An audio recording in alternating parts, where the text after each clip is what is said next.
Okay, let's do this again. Hi. Hi.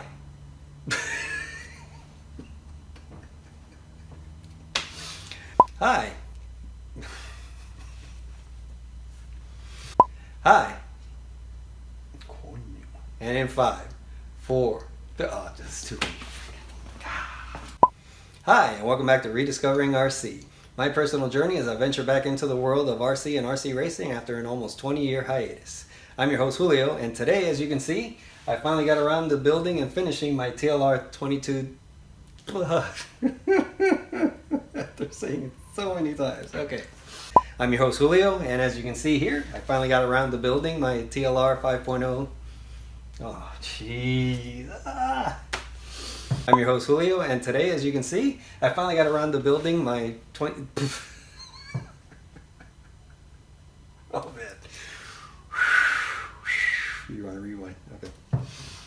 I'm your host Julio, and today, as you can see, I finally got around to building my TLR 22 DC... Oh, 22 5.0.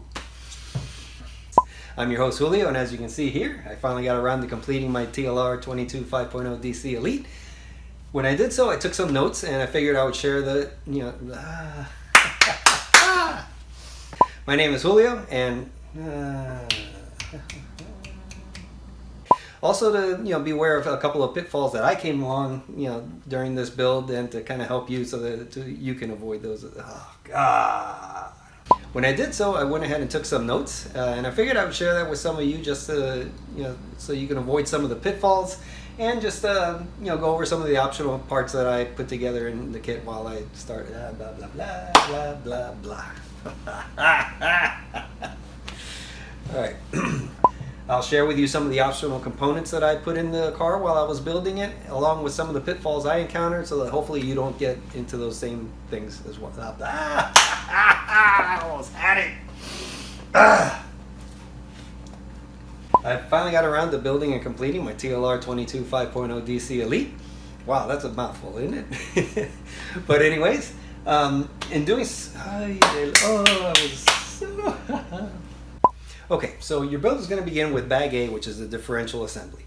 Now, the differential assembly is really the lifeblood of the buggy. You really want to build this, Okay, so your build is going to begin with bag A, and bag A is the differential assembly, which is really the lifeblood of the car. You definitely want to have a proper... Okay, so your build is going to begin with bag A. Now, bag A is the differential assembly, which is really the lifeblood of the car. I mean, you really want a properly working diff in your car, which is essential to... Oh, man. Okay, so after the differential, you're going to move on to bag B, which is the turnbuckles. Now, the turnbuckles are a pretty straightforward, installation. So that's really the one thing that I would say to look out for, is make sure that you're putting in the regular threaded, the ball cups. The other side has a reverse thread, so that when you're actually adjusting the turnbuckles, they'll move the ball cups in or out, on opposite sides, so that way you can adjust things such as a camber in and out as you're assembling the car. Oh, not assembling. Okay, so after bag C, you get to bag D. And bag D is the steering assembly up here in the front. Oops. Let's do that again. And bag F itself is pretty straightforward. I think I've probably heard myself say straightforward a couple of times, but again, I mean, this is a pretty decent build. I have no arguments about it.